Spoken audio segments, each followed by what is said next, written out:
everyone, and welcome back to Spyro Reignited Trilogy, and specifically the remake of the first Spyro the Dragon. Last time, we kicked things off with the Artisan's homeworld, and in this part, we're going to start by killing off this guy, and then we're going to rescue this dragon as we peacefully enter the territory of the Peacekeepers.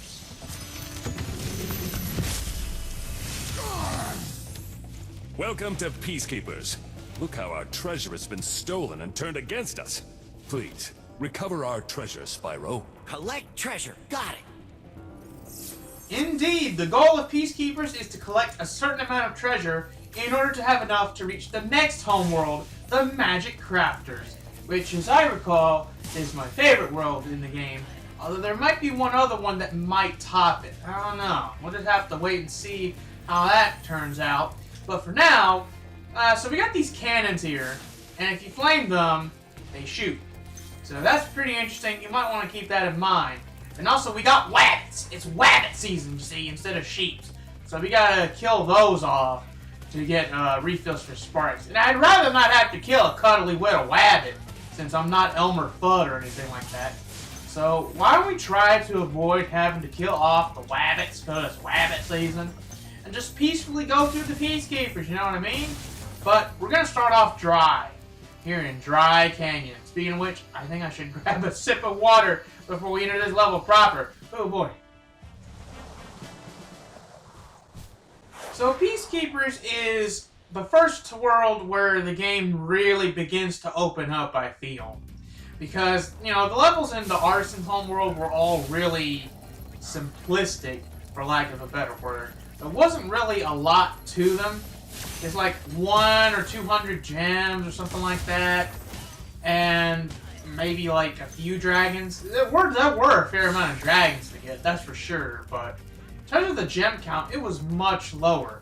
The levels here in Peacekeepers and going forward, we're going to have a lot more gems to worry about. I'm letting you all know that ahead of time. The average is between like 300 to 500 usually. And I believe Dry Canyon here has 400 gems. But hey, I'm sure we'll find out soon enough if I have to be corrected on that front.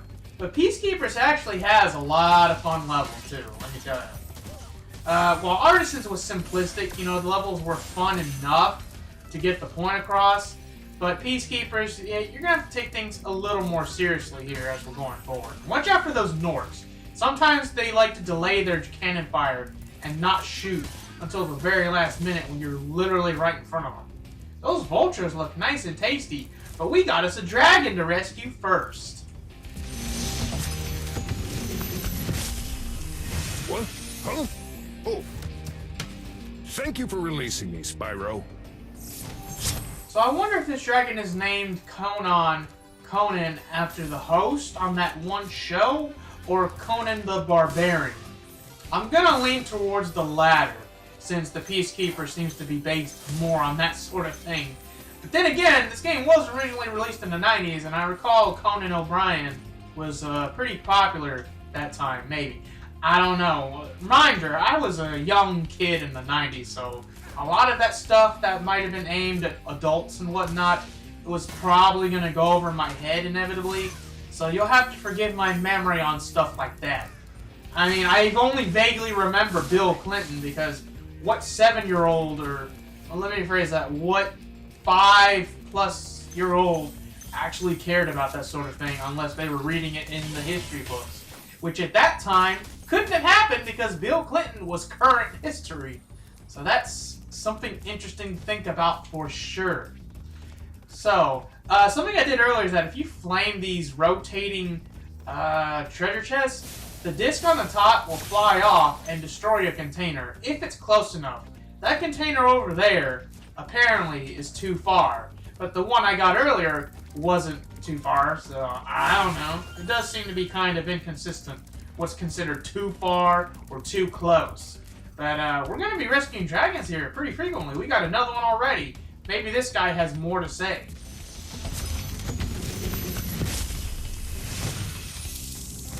Dry Canyon rewards good gliders.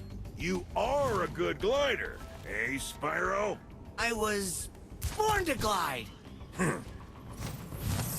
Now, we're definitely going to have to try and prove him right or wrong because, yeah, we've got some pretty tough glides here in Dry Canyon. One reason why I decided to knock this out early, well, let's be honest, the main reason is because it was literally right there while I was trying to get all the other stuff in the Peacekeepers. And I'm like, it's right there. Why pass it up? Why louse it up like that, you know? So this glide, actually, if you know what you're doing, it's easy enough to get to, especially compared to that glide in Town Square. But figuring it out can be the tough part. But you get a hint. You see the exit portal over there. I was just there. I could have looked over here and saw this dragon that we have to rescue. Maximos. Incredible glide, Spyro. I thought I'd be stuck here forever with those ugly vultures standing on my head. Those birds might look tough, but they're pretty tasty. Flame broiled with a pinch of salt. Some good advice on how to eat chicken. But, yeah, Maximos, that name reminds me of a game called Maximo Ghost to Glory on the PS2. A game I remember being severely interested in when I was a kid. I've recently finally tried to play that game, and it's alright. It's also really hard because it's actually made by the same people that made Ghosts and Goblins. For those old school fans out there that know about that sort of thing. So, yeah, it's a game I think you can buy on the PS3 store for like $10, which might be a little high, but it's a PS2 game, so maybe you can forgive it a little bit. I don't know. But, yeah, it's just something random I thought I'd point out. And we're almost at 300 gems already, and we're not quite at the end of the level. We're getting there, though. We're in the final little area over here, I think. I don't think I'm missing anything, but if I am, we got our handy-dandy treasure finder, Sparks treasure finder, copyright. I know I said trademark in the last part. I'm pretty sure it's meant to be copyright. I don't know. I'm not an expert on that sort of thing, although I probably should be if I want to get ahead of the game in life. I don't even know what I'm saying.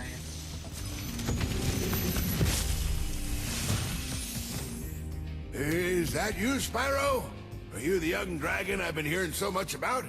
Ever since you were a wee puff of smoke, we've known, You've known... I forget. Cool bomb. I just hope that doesn't blow up anytime soon. Unless he uses it as a projectile weapon. I don't know. Then it might be useful. But yeah, all these vultures, these Norks using the vultures as birds.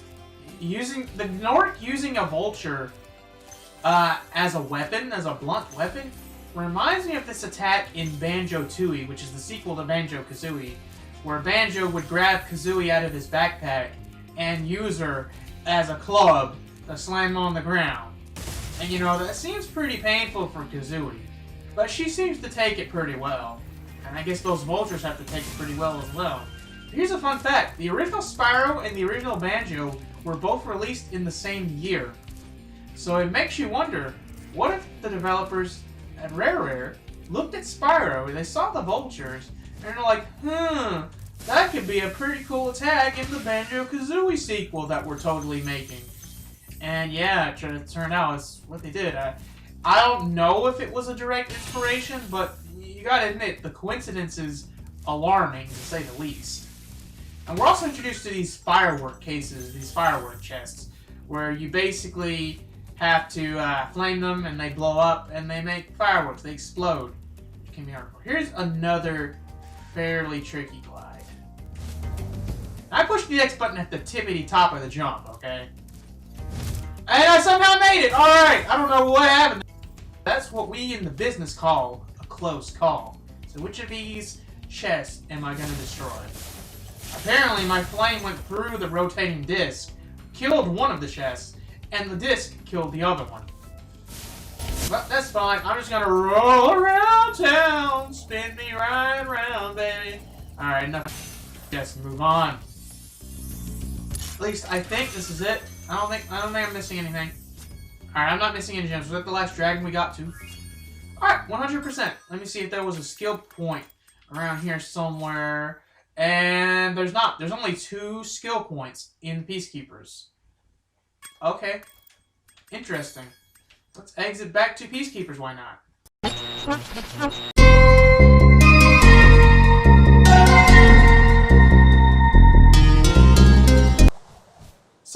about that, guy. Apparently my capture card was freaking out. Thankfully, I think I caught it in time, so we should be back in business just in time to enter Clifftown, which is another fun level, I find.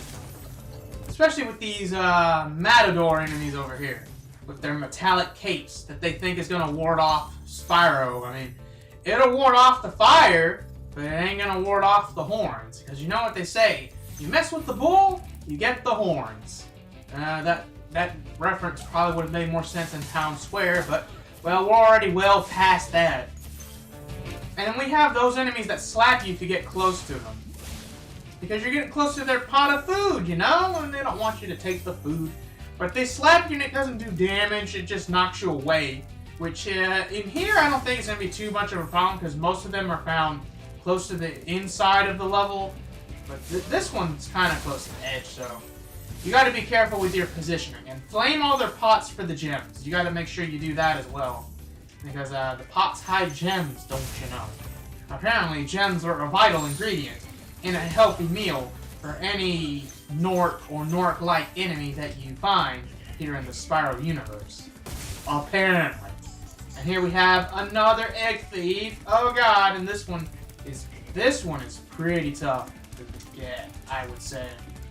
But if you stagger your charges a little bit, I think it's doable. It's just that the speed of the thieves is really weird in the Reignited. It was kind of weird in the original game too, but it's just weird. Now we're up to 4 eggs. We need 6 more. Let's take a breather and talk to Halvor. How's a dragon supposed to flame metal armor anyway? Remember, Spyro, flame won't work on metal, but charge it with your horns, that should do the trick. So there is still a little bit of tutorials here in Peacekeepers, but it's mostly just reminding you of stuff you already learned about back in the Artisans. Especially when it's relevant, like here with these Matador enemies and the metallic capes. Certainly it is relevant and important to bring up the fact, again, that flames won't work on enemies that have metal coverings or metal protection of any sort. And if they're an enemy that's giant and they have metal armor, that's when you have to resort to different tactics, which you actually take advantage of as soon as Dark Hollow. As you saw, I had to wait for an enemy to turn around and flame them from the back. But maybe later on we'll run into enemies that require a slightly different tactic than that, don't you know? So, boop and boop. You gotta flame the enemy and then flame the pot. Flame the pot of gumbo. I assume it's gumbo. I mean, what else could it be? Chicken soup? I think we're well past the point of chickens. Maybe it's rabbit soup. Well, with all the rabbits roaming around the Peacekeepers, why not? But, you know, I've never had rabbit stew before. I've never had rabbit meat before. My grandfather tells me it's pretty good, though. So I'll take that for what it's worth. But I don't see myself ever eating a rabbit because I actually had a rabbit as a pet one time, long time ago, and it stunk. I don't know how to describe it, but I kept it in a cage, and it always smelled bad, and it wasn't fun to interact with at all. It really didn't do much. I mean, it was adorable, sure, but I mean, the rabbit didn't do much. Disappointed me, honestly. So I see a dragon here, and I see an area. I see some gems shining in the distance, so I'm going to assume that this dragon's going to give some advice on gliding.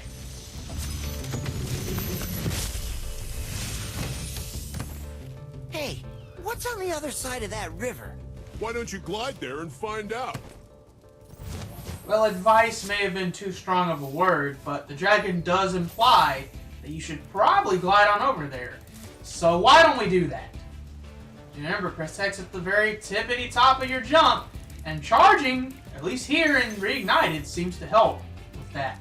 With getting you that last extra bit of distance. Sneaking up on the vultures and flaming them before they peck you. Because, you know, the last thing we need in Spyro are fire-breathing vultures, alright? Oh, we got those lizards as fodder here. Alright, that's cool. I forget what they're called, what kind of lizards they are, but they're pretty cool. The way they walk on their hind legs and whatnot, just to run away from predators faster, I'm assuming. Not saying that Spyro is a predator, but it's a pretty useful thing to have if you're in the wild and you're prey, I guess. So that's a thing. Alright, we're gonna leave this dragon behind for a little bit. We're gonna get this vulture. We're gonna get these gems over here. And I wonder if I can glide behind that building. But before we do that, let's get this other gem I missed. Use Sparks. Sparks is okay. And now, let's bash into that pillar and rescue the dragon. You've reached the highest point in Clifftown. You can get to almost anywhere from here. If I were you, I'd use that whirlwind over there. So you have to rescue this dragon and talk to him to unlock the whirlwind. If you try to do it sooner, it just won't happen. It just won't spawn. For some reason. At least in the original game it was like that. I don't know if they fixed it, quote unquote, here in Reignited, but you're probably going to rescue that dragon anyway, so why not rescue the dragon and then worry about the whirlwind? That's the way I'm choosing to look at it. Alright.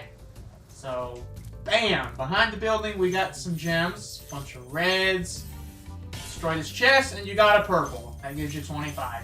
It used to be pinkish in the original game, but I guess they changed it to purple because in the original it was a reddish pink. I think it was a burgundy color, which made it look too similar to red gems, and they're like, no. These gems right here, I've had a couple runs of this level where those gems were the last ones I needed, and it drove me bonkers trying to find those gems. But thankfully, I remember that just in time for this Let's Play. So that's pretty cool that I remembered that detail. Am I gonna make it? No. Alright, hold on. I know I can make it. I don't know if I have to glide from a different spot, but I know I gotta be able to... Wait, hold on. What if I glide over here and then jump up? Oh, I could have done that instead. Alright, well, whatever works. And, yeah, I think that's all we're gonna... Well, let me see if I can glide over there from on top of here. Wow. This isn't the only place in Clifftown. And the dragon said this is the highest point in Clifftown, but what about the area with the exit portal? That place is pretty high up, so I don't know. Can I glide all the way there from here? It looks like yes. Barely, but yes, we can. Alright, we're gonna knock out this chest. Can I get that firework? Oh, wait. Dang, I can't believe I got it. So I think it's impossible to do that in the original game. But Reignited, you know, it's the best parts of everything, I guess. So we'll get the gems over here. Is that everything? Okay, that's everything. Oh, that's pretty cool. Yeah, so we got the skill point in Peacekeepers for the North Intent. There's only one other skill point, so we're gonna take the portal for the first time in what feels like ages. Oh, and you can flame the cactuses here, but they just shake it off. Isn't that cool? It's cool how they do that. Desert fauna is interesting. Alright, so we knocked out 2 levels, and we honestly left to go here in Peacekeepers. I'm gonna knock him out. Oh, there's a treasure chest here. I think we have the perfect solution for that treasure chest. We got this fancy schmancy cannon here. I'm just gonna fire it up, and boom. It's blown up. Oh, the effect of it blowing up looked kind of weird. Kind of makes you question if it would actually go through and blow up all the way, huh? Alright, we're gonna keep charging this cannon over here. And boom. Knocks out the other chest. Pretty handy-dandily, if I do say so myself. Thankfully. I'm gonna get these gems, and we're gonna get these gems over here. There's a little bit more than 100 gems in the Peacekeepers. I think it's 200 gems. Yeah, you go from the first hub, it had 100. You go to the second hub, and it has 200. Alright. So we're gonna come back here, point out the balloonist over here, and rescue this dragon, why not?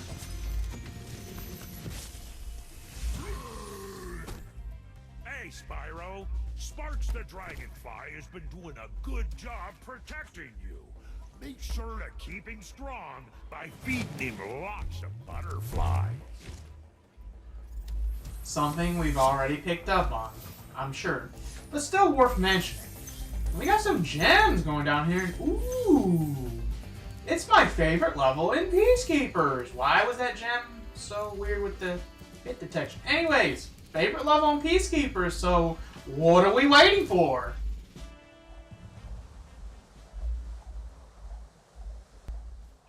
So why is Ice Cavern my favorite level in the Peacekeepers, and also the favorite level of a lot of other people who've played this game? Well, just check this out, man. It's a perfectly cool looking ice level over here.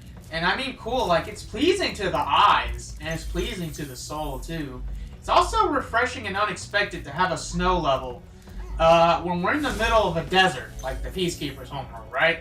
And the last two levels were pretty desert-esque, or inspired by desert. So it's a refreshing change of pace, I guess you could say. But yeah, it's not something you'd expect to happen. And I think the bats flying around are the fodder? Yeah, they're the fodder. They're a little hard to hit, which makes sense because this is supposed to be the hardest level in Peacekeepers. But anyways, come on, don't drive me batty over here.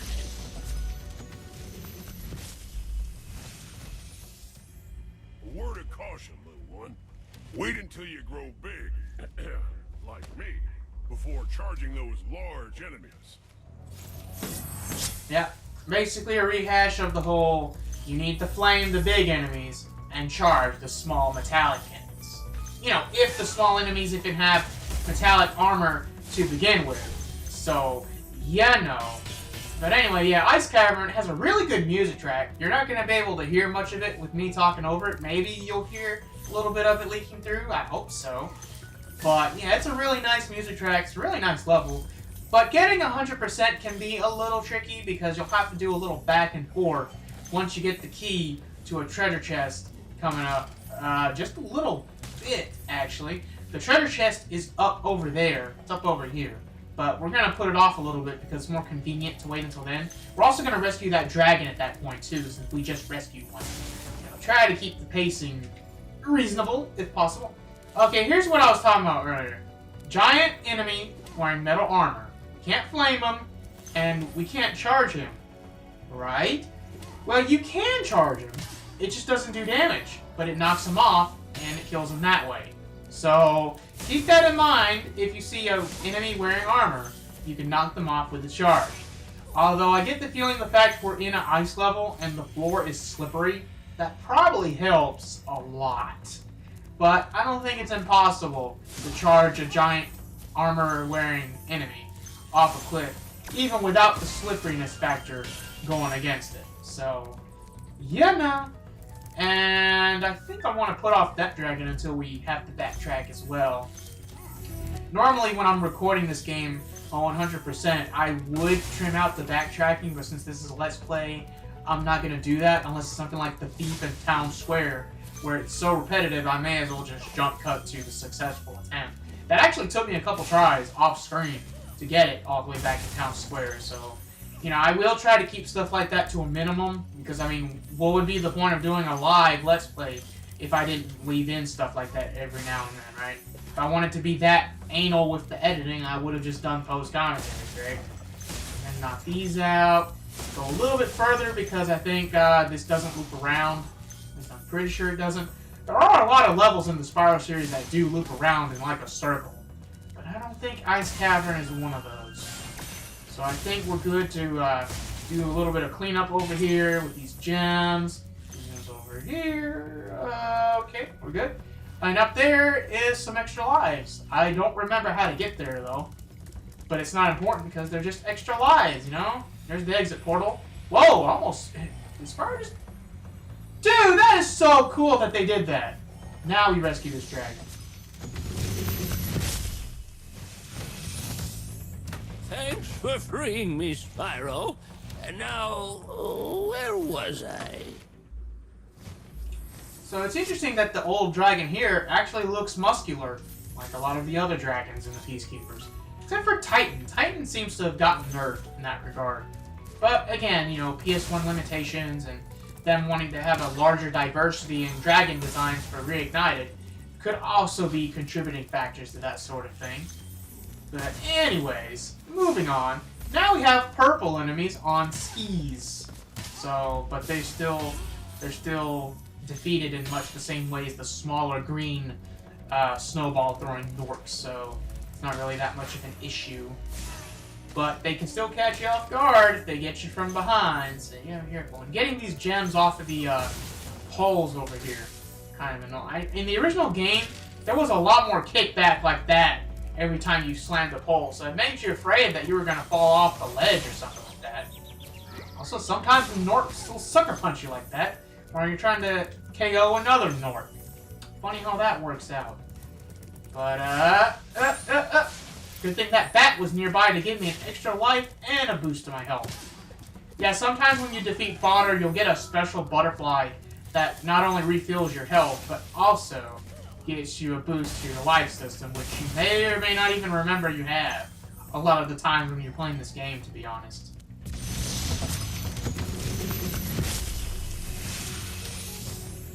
You've done well, Spyro. Some dragons thought you weren't ready, but I knew they were wrong. I'm ready, all right. Ready for what? That's a good question, because the final boss, which I assume is Nasty Nork, isn't going to be happening for a little while.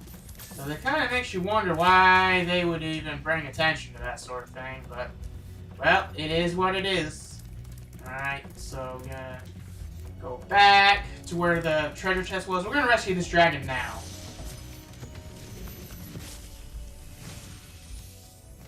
Thank you for releasing me.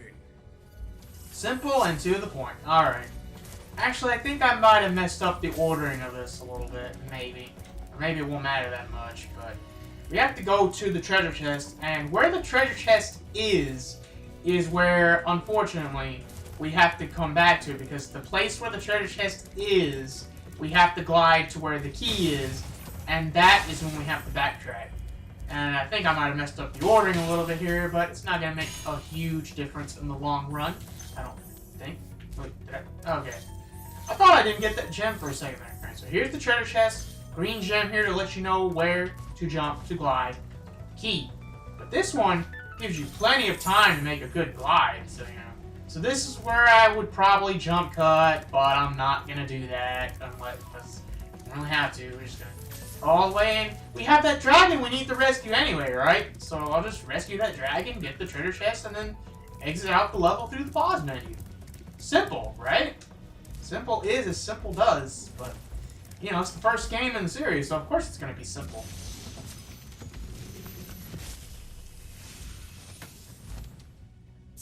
Spyro, some big Norks up ahead are wearing armor, and in the ice cave, armor can make their feet very slippery. Pointing out something we already found out, I think it's interesting that that dragon design has feathers on his wings. I wonder if that's a reference to the fact that there have been recent discoveries when it comes to dinosaurs, that apparently some dinosaurs may have eventually evolved into certain birds. Particularly of the falcon variety, you know, those kinds of birds, the big birds that are so big they can actually eat snakes as if they were worms. Those are my friends, as far as I'm concerned. But anyway, that's Ice Cavern, my favorite level in Peacekeepers. One of my favorite levels in the game, really. There's not going to be much else to Peacekeepers after this, so why don't we just boot back and see what else we got to do and hope that my capture card behaves. Alright, after taking care of the 3 main levels, I think we're going to go for... I think the boss is right there, yeah. Good old Dr. Shemp. For some reason, they spelled out Doctor instead of doing DR, period. But I guess it's more consistent with the other level names to have it spelled out like that. But anyways, why don't we just dive right into it. And this is the first boss in the game where you actually get a skill point for defeating him without getting hit. I don't know why they didn't have that for Toasty, because it was just that difficult, apparently.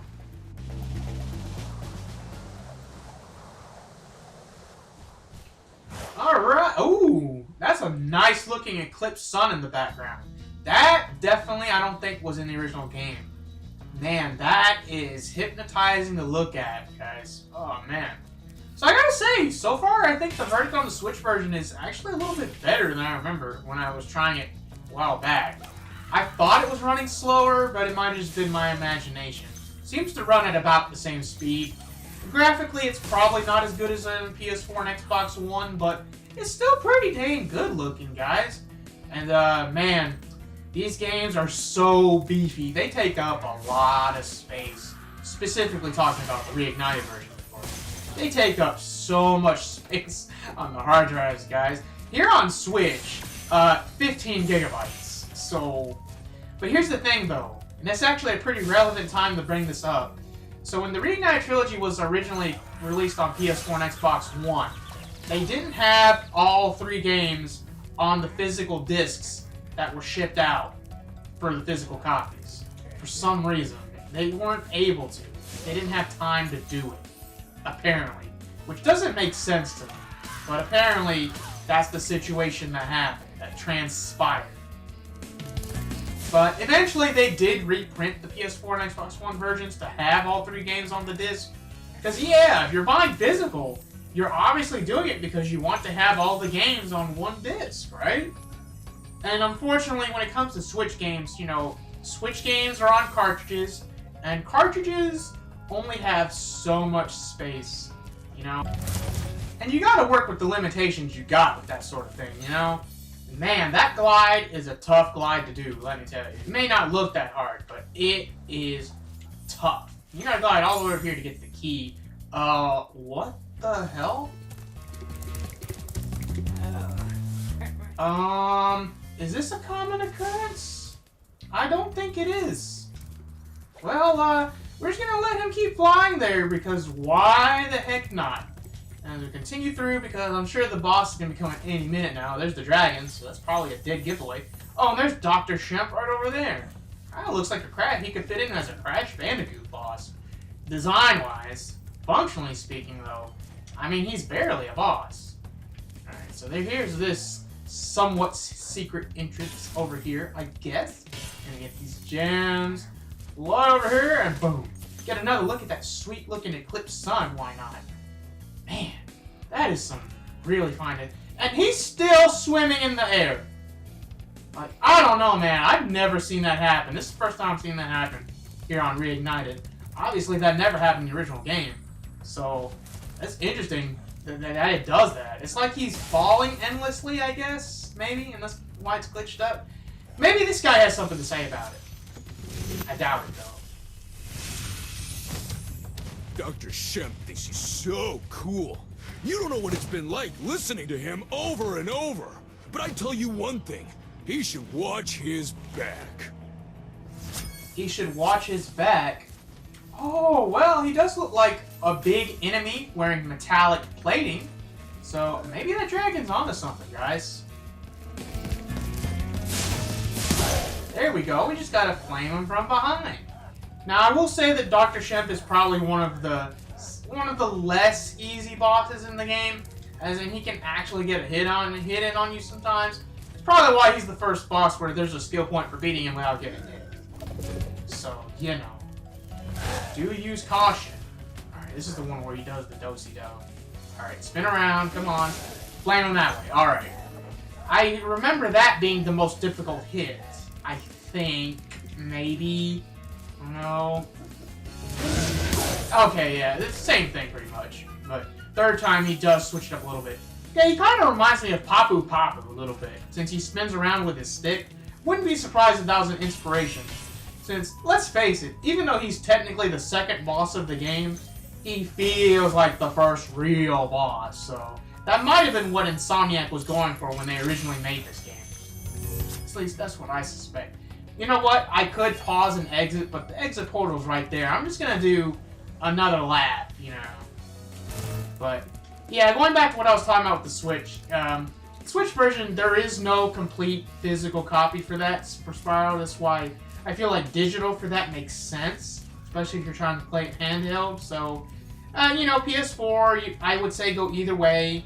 And if you're on Switch, just go digital. If you want a physical copy and you don't have a PS4, then go for it. But just a warning, you will need internet connection to download the games 2 and 3. Not the original, though. Which I guess for some people is fine. I mean, hey, for some people, the original is the best. But this isn't going to be in the part. We still got a little bit more Peacekeepers to do, so stick around, guys. Alright, so we have one more level to do here in Peacekeepers. And it's kind of a special level like Sunny Flight was, It's a special level where you have to fly around and destroy all the obstacles. So we gotta flame the cannon, and boom. I don't think we need the cannon anymore for this level. Alright, so Night Flight is over there. We will come back to that when it's relevant. Let's get these gems over here. I already got the gems all the way over there at the beginning, so we don't have to glide back, I don't think. But we are going to have to glide to that area over there, I suppose. But I think I'm going to do Night Flight before I do that much. Knock these chests out. And this thief could be problematic because there's like a pool of tar right there. At least I assume that's tar. Maybe oil. I don't think I want to know. And we're halfway to the total of 10 eggs that we need. And we got to rescue the last dragon of Peacekeepers. This guy's been waiting here a while. Well done, Spyro. Keep up the good work, and I know you'll fulfill your destiny. Destiny? I just want to kick some. Just toast those enemies and collect the treasure. I gotta say, that is a gnarly looking dragon design there. Or a dragon redesign, as it were. So yeah, the most efficient thing to do would be to go ahead and do Night Flight now, and then we'll polish off the rest of Peacekeepers when we come back. Hey, this Nork is guarding the portal. Too bad he doesn't make for a very good guard, you know, on paper, or execution, anything like that. It's alright, our second flight level.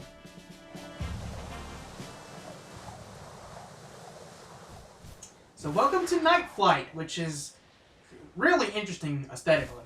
But this is also a good bit harder than Sunny Flight, so I go through the rings, and I don't know if it's just me, but I find that the physics for the flight levels and Reignited are a little bit weird compared to the original.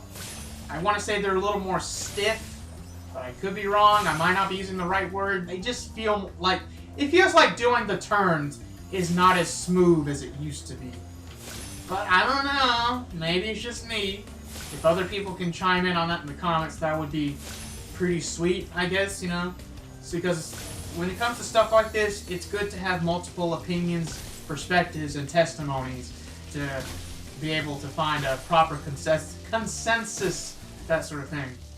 But if you ask some people, they might try and argue that the flight levels actually get a little bit easier as you go through the game. And to a degree, I can see the logic with that opinion, because, yeah, Night Flight is hard, but is it harder than Sunny Flight? I mean, to be fair, Sunny Flight was, you know, guarded off. And we're going to rescue a dragon later in the game that actually points out the Sunny Flight secret later in the game, which makes you wonder why it was like that. And you see, I did it with, like, barely a 2-second, you know, grace period. Good lord. But yeah, 300 gems is a pretty good payout, but you don't get any dragons or anything, so if you're doing any percent, you may want to skip the flight levels, you know. But that's fine. So we're just going to quit. We're going to get out of here and polish off Peacekeepers, and we'll be moving on to the next world soon enough. Alright. Now, hey, that North respawn. Hey, goodbye. You're on vacation now. Permanently. But we shouldn't have to come back to Peacekeepers, I don't think. Although I need to go back to where the dragon was, because, yeah, we gotta knock this guy out. And we gotta recollect the key. My bad, I didn't know the key despawned, or I forgot. But, yeah, we need that key, because all the way over here, kind of a tough glide. Oh god, why didn't it do the grace period thing? Darn it. Darn it! First death. So I don't know what happened there. Why that glide didn't happen, because I jumped as high as I could. Well, maybe if I do the charge and then do it at the top. There we go. That time I made it. Good lord. That took way too much. Jesus. Alright, get these last few gems, and this should be it. Maybe I missed 1 or 2 gems along the way, but hey, that's what Sparks is for. Yeah, okay, we missed some gems, evidently. Evidently. Alright, Sparks, you guide the way. Well, we need to get those gems anyway, because we're not going anywhere anytime soon. We already finished all the levels in Peacekeepers. All that's left is to get these last few gems and be on our merry way to the next world.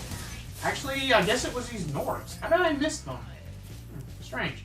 Oh, the skill point just said put 6 Norks. It didn't say put all of them in there.